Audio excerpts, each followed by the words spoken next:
Para aceptarnos tal cual somos, tenemos que aprender a mirarnos. El espejo. Para vernos un poco más. Bueno, y con una mesa así, por supuesto que en el bloque nos vamos con el tema y después volvemos. Muchas cosas se han tirado sobre la mesa, ¿no? Hablaba Patricia de la finitud y recién nos quedamos en el bloque hablando de la finitud del poder. Y decían, no, el poder no se termina. Lo que se termina es quién ejerce, ¿no? ese poder. Por eso remarco esta idea, la continuidad la permite la política. A través de lo institucional, la finitud trasciende, es decir, no es tal. Y Guillermo planteaba también algunos paradigmas que dicen, bueno, esto sería así como el peronismo de los 50, y nosotros tenemos un material para compartir muy, muy cortito. Usted sabe, el miércoles pasado nosotros le hicimos una nota a Lorenzo Pepe. Es exdiputado por la provincia de Buenos Aires, 20 años fue diputado, de manera ininterrumpida en Buenos Aires, desde 1983 a 2003. Hoy preside lo que es el Instituto Nacional Juan Domingo Perón, depende de la Secretaría de Cultura del Gobierno de la Nación, de la Presidencia, pero además es un referente del justicialismo histórico. Tiene 81 años, desde los 17 que está en la vida sindical, fue revisor de cuentas de la Unión Ferroviaria a los 17 años. Fue la verdad que una nota muy exquisita con una persona que es interesante poder ver qué es lo que piensa también desde la experiencia, ¿no?, de su vida sindical y política. Y en un momento le preguntamos sobre el ejercicio del poder, sobre por qué nos cuesta tanto planificar o tener un proyecto de país que nos conduzca a 10, 20 años hacia adelante. Y nos decía esto. Han escrito un libro sobre la visión estratégica de Juan Perón, que hay que leerlo, de Jorge Castro. Yo siento en algunos aspectos, pero se llama así, Juan Perón, su visión estratégica, esto de pensar hacia los 50 años próximos. Esto no se ve hoy en la política, cada uno, incluido el que habla, ¿no?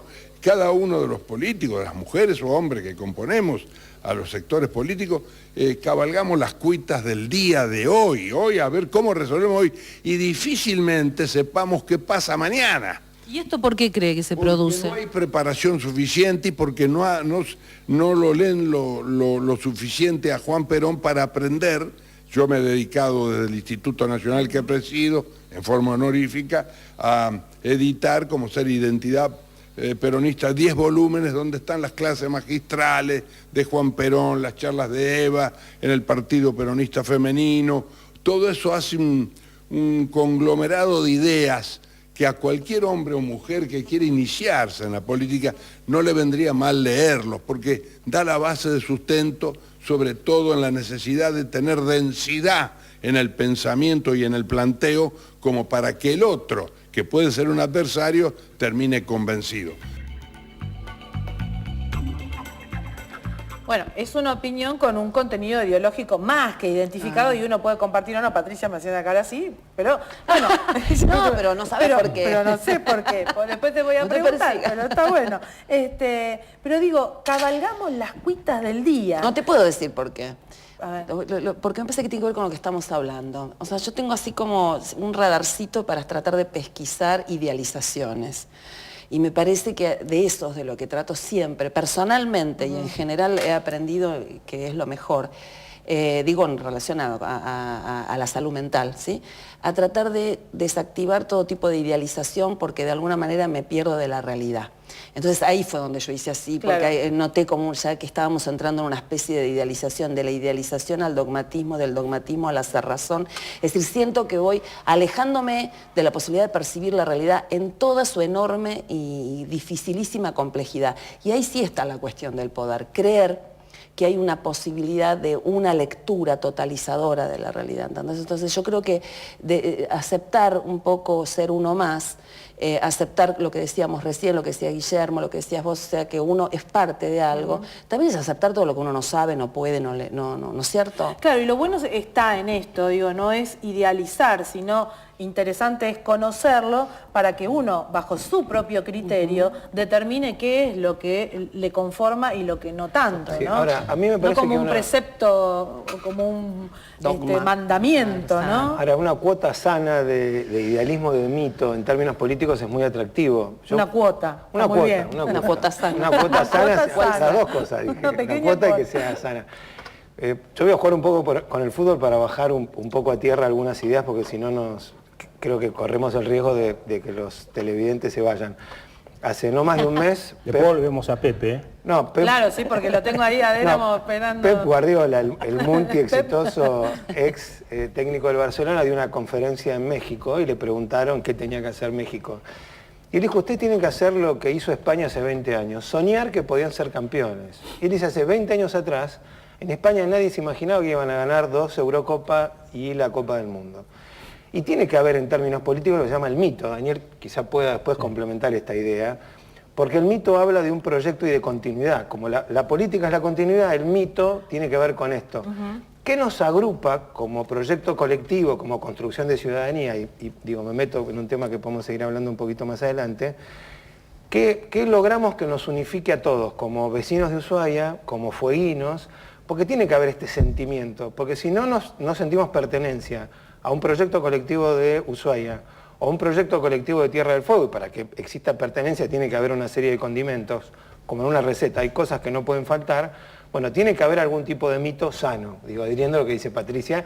No, para no descolgarse de la realidad, es muy interesante lo que plantea Patricia. Si algún dirigente nuestro se escapa de la realidad, gobierna para otra cosa, o gobierna para el fracaso. Entonces, es interesante lo que plantea Pepe en esto de que, Lorenzo Pepe, ¿no? Sí. En aquella Argentina, después del 46, hubo un mito muy importante, se trabajaba con otras ideas. Nosotros perdimos, y ya le dejo el espacio a Daniel, perdimos un componente muy importante con esto de la planificación, los planes a futuro, el tener el corto plazo, el mediano y el largo, ¿no? Me parece que este combo de tener mito, de tener planificación, de tener sentido, le hace muy bien una política que tenemos que recuperar. Daniel. Yo estoy de acuerdo con esos 3 ingredientes que dice Guillermo. Pero Pepe me parece que el error que comete es ser refutado por el paso del tiempo.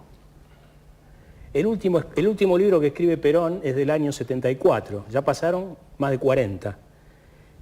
Es decir, Perón escribió para su tiempo, no para este.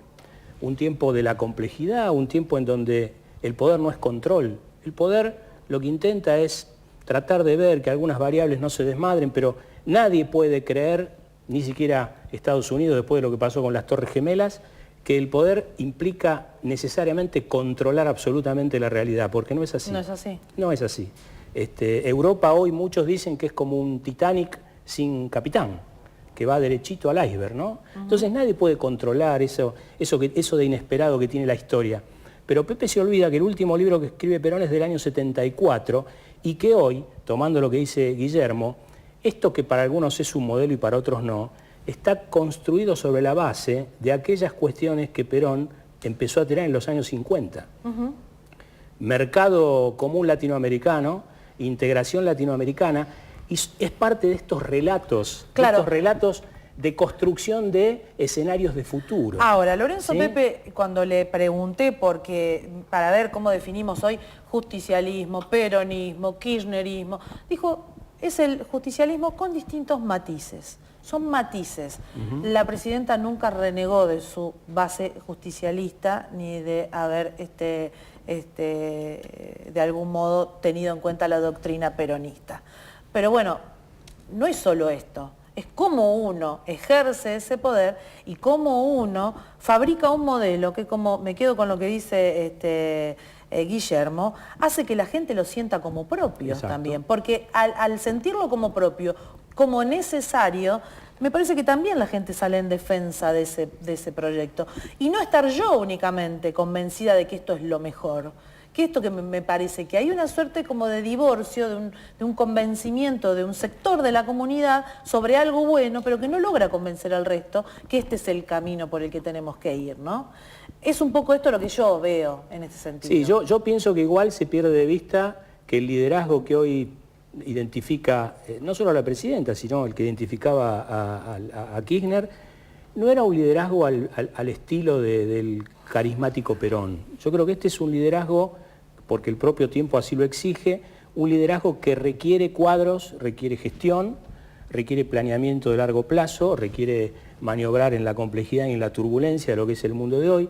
Es decir, me parece que Lorenzo Pepe está viendo otra Argentina. Yo creo que no se ven esos liderazgos que con la simpatía y la bonomía resolvían todos los problemas. De hecho, estamos escasos de líderes. Y no se puede en gobernar Argentina. sin equipo. Convengamos que Entonces, no. me parece que hay elementos novedosos, y ni hablar de que quien preside al país es una mujer.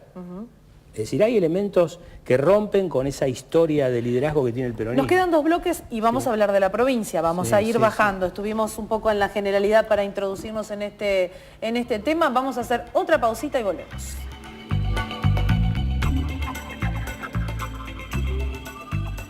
El espejo. El espejo.